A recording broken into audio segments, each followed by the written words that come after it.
even talking someone that's 80-20. Why can't I tap into these 20% of these type 2 fibers to at least make them more explosive? Because here's what I know. When you train over here, you're gonna get faster over here. Your body will respond to whatever you ask it to. So why have we been so stupid in some of our training modalities? We're the ones that are the captains of the ship. There have been people that have gone before us that have done the science for us. Let's trust the people right now until we know better. Right now, this is the best we know. So let's remember that, okay? So as we think about things, we have this incredible action potential for something to happen. A calcium ion is released in the resting phase, which stimulates troponin and tropomyosin to go through excitation coupling. Then during the contraction phase, we start to see a power stroke, and in the power stroke is actually when ATP is released. And it's in the recharge phase where ATP, or during this phase, ATP goes to ADP, and it's in this phase that ATP starts again. Then we go through rest and relaxation. But if this is going to keep going on, something has to come into play with the nervous system. It stimulates acetylcholine. Acetylcholine stimulates all or none principle. And through all or none, we decide which twitch needs to be engaged the most. You guys, we've screwed up some stuff in training, and it's time for us to fix it. Because here's what's happening. Let's say go back to that same scenario I gave you. You've got your basketball coach that's mad at his team. They're running to Jason Park and back. They're coming back less explosive and less powerful athletes, which means they're not winning games. Your job's on the line, but you created the training protocol. You're mad at these guys because they're not more powerful. Well, coach, it was you that asked them to be less powerful. You know, in yesterday's class, a baseball player was here. His name's Tyler, middle infielder. He was talking about when you look at the programs that we're asking people to be. As a middle infielder, Tyler needs to be incredibly efficient and effective at moving laterally about 10 to 12 feet. I mean, okay, Tyler doesn't need to be incredibly efficient at moving in a straight line, okay? Maybe moving in a straight line about 90 feet at a time. That's all Tyler needs. Or else, what am I asking Tyler's ability to be the best baseball player to do? Same thing, okay? What's the only way to swing a bat faster? Swing a bat faster, okay? Guys, it drives me crazy to see, and I'm a baseball person, so I see people in the batter's box going like this. Are you ever going to get up and swing like that?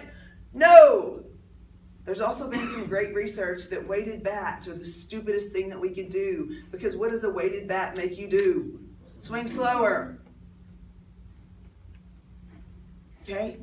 If you're ever making your movement patterns look like you're in slow motion, when you're not in a sport that's slow motion, don't do it that way unless you're evaluating. Now, if I'm helping someone with feedback that I've recorded and I'm watching it and I'm saying, look, Roxana, you're not planting powerful off that back foot, you can use that as learning moments. But if Roxana's movements looked like she was in slow motion, she's not clearing that bar. I can guarantee you that.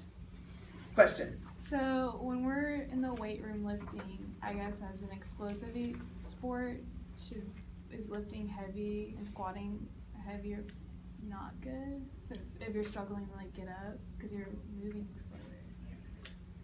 So what you need to think of is, as much as you can, move as quickly as you can. But that heavy overload is, because really stop and think about it. You're not doing that squat for 2 minutes. Even if you're struggling coming out of that squat, you're not 1001, 1002, 1003, 1000. It's not a 10-second. It really, if you can't get up out of a squat in 6 seconds or less, you're using the wrong energy system to ever be explosive. But it's really not more than 6 seconds, is it? No. 6 seconds is a long time when you think about it. So lifting is type 2X. See, I had a coach that tried to sell me on power clean versus squat, because he said, well, the power clean works the fast twitch, squat doesn't. I'm sorry, you were lied to. I can't wait to go back and talk to him. You know, I mean, but here's the whole thing. I mean, if you're doing a squat, Yeah, well, I understand that.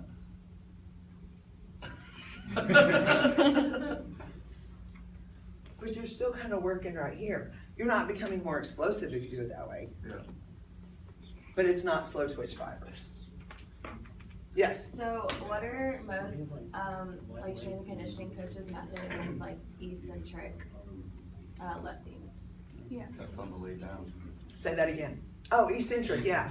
So what does that really do for you? Eccentric is working the stretch reflex potential, which is great. That's one of those things that really truly does. Like if you're doing a depth jump, you're standing on a box, all of a sudden you go down and straight back up. That's using your stretch reflex, which is great. So the eccentric phase is wonderful. So, like in the weight room, we would do like squats, do like heavy squats, like 130. We would go down for 3 seconds, rest on a box for a second, and then come up. Yep. And you know what? Messing with those is certainly an okay thing, but you were coming up in 1 second, right? Yeah, like yeah. Exploding up out of that. So that was that eccentric stretch, followed that concentric load. And the thing is, when you're talking about squats and all those things, remember you're working muscles in opposition. So whenever you stop and think about, you are eccentrically loading just about everything. So that's why when you stop and think about, you know, it's kind of easy with a bicep curl. This is concentric, this is eccentric. But when you get into the hip, glute, leg, quad complex, you just got a lot going on. So work them. Okay? You guys, if you're not working legs 3 times a week, you're losing in life. Loser.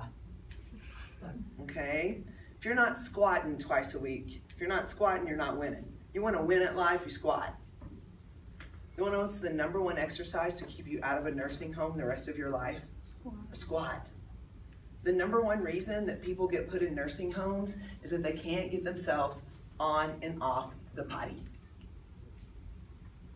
Get up, get down, squat. If you know someone, you know, maybe you have a grandmother, a mother, you guys start having them just sit down in a chair and come back up.